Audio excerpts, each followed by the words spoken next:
Hello mga idol, sa video natin ngayon ay magkakalikot na naman tayo. Ang ating gagawin ngayon ay ang mga hair dryer na nandito sa ating harapan ngayon.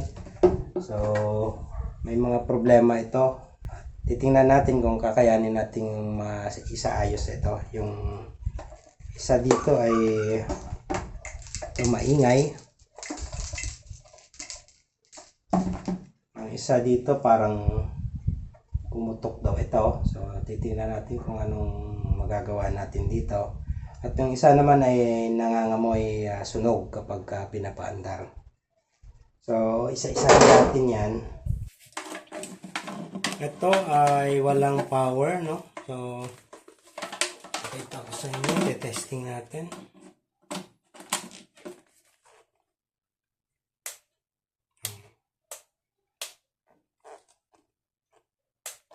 So, hindi siya umaandar as in wala siyang power. At check rin natin kung anong problema na ito.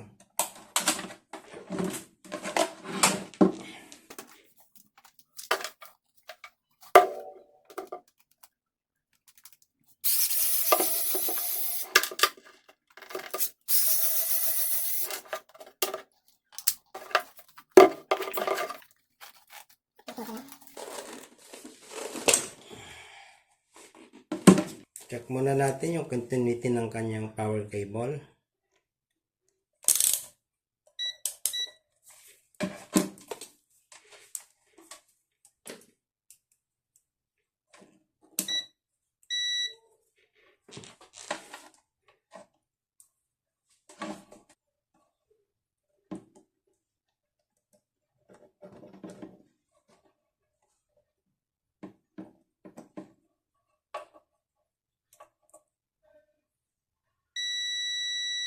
So, itong isang linya, walang pumapasok na power. Mukhang power cable nitong may issue. Tingnan natin. Buksan natin.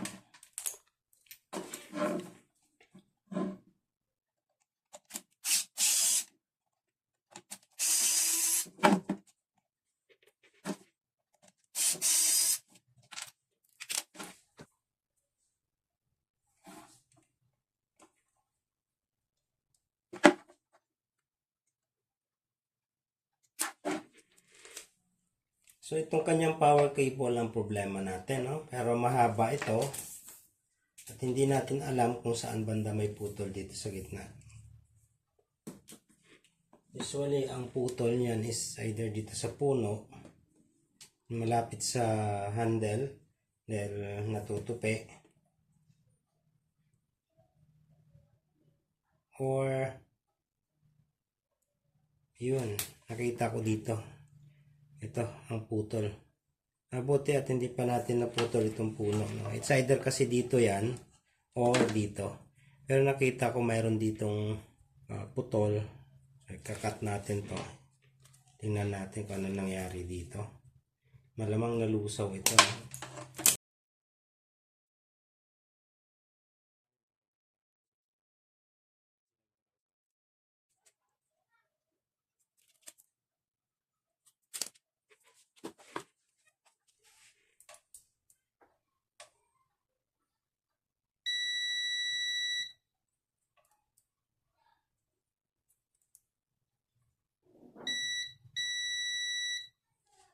So, goods na siya parehos, no? Meron na siya parehos na power. So, at least medyo mabahaba pa yung natira. Pwede pa natin ibalik ito. Pero dahil pinutol na natin to, kailangan natin ihinang ulit ito. So, hinang tayo. Tanggalin natin ito.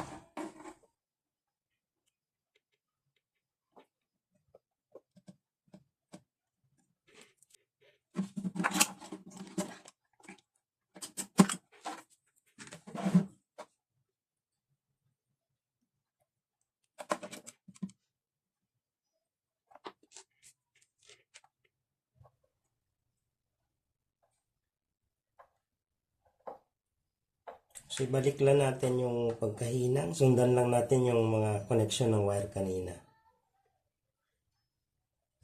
Tole itong blue or red, wala namang problema dahil pwede naman siyang pagbalik-balik na rin. Pero dahil yan ang naka-default, so sundan na lang natin para may balik lang natin siya ng kung paano natin siya tinanggal.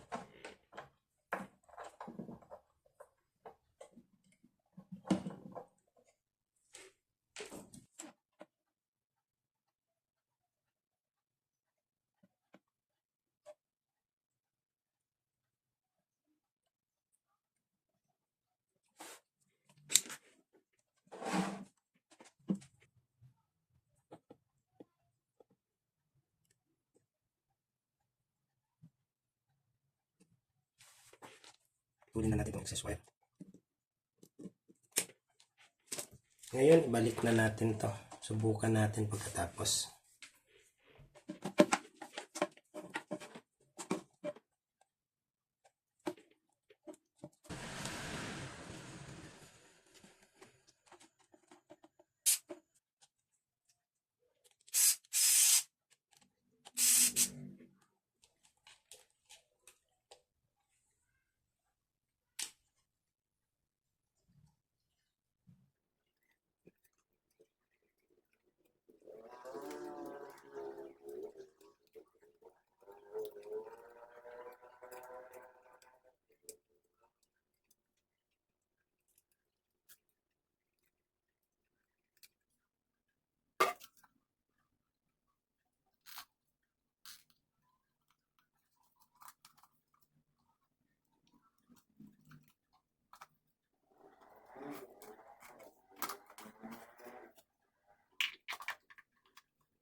So, umandar na uli. Okay na to. Itong dryer na ito ay pumutok daw ito at nangamoy siya. So, hindi na natin siya i-testing. Buksan na natin ito diretso. Makapagka sinaksak natin ay ganun uli ang mangyayari. Disgrasya palalo. Buksan natin ito.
So, ito yung sumabog, no? Para may pumutok at nangamoy siya. Chinecheck natin dito, wala namang sign ng sunog. Marumi lang may mga buhok na nakasingit dito. Maaaring ito yung nangangamoy at nasusunog. Pero other than that, wala namang ibang problema. I-check lang natin kung may continuity pa ang kanyang power cord.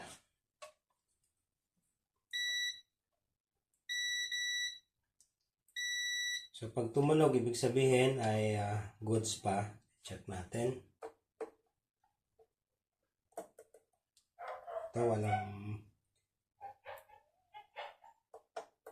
Ito, walang continuity. Kabila. Wala din. So parehas wala to. Kadalasan napuputol na yung mga wire dito, kaya yung kadalasan ang nagiging issue rito. So ito nga, meron tayong nakitang parang sunog rito. Maaring ito yung nasugat at parang yung pumutok. Baka dito nagkaroon ng short circuit. Try natin putulin ito.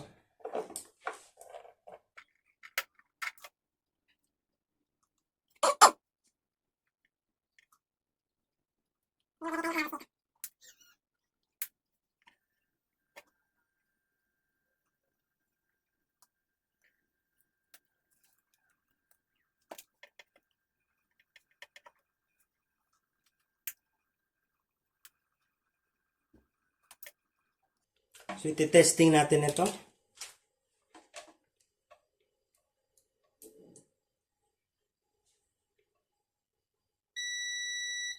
Goods.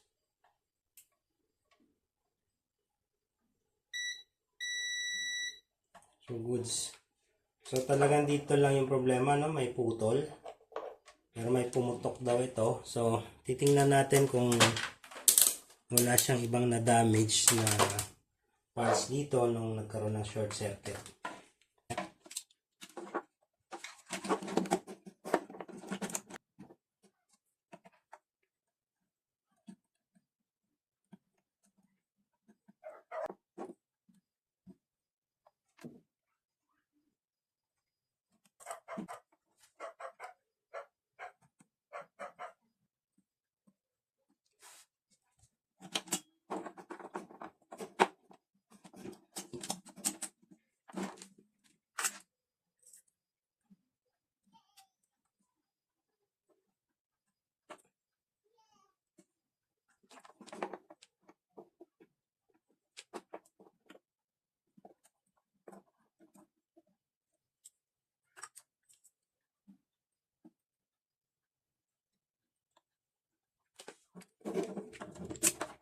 Para testing natin.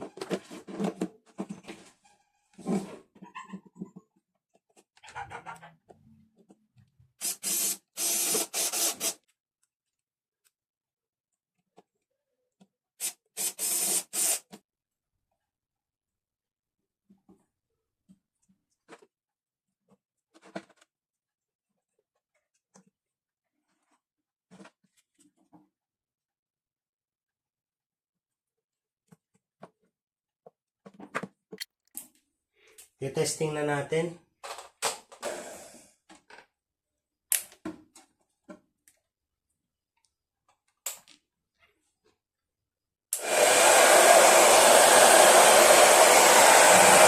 At least ang problema ay nasa power cable lang at naayos pa natin ito. So, okay na ito at pwede na natin gamitin.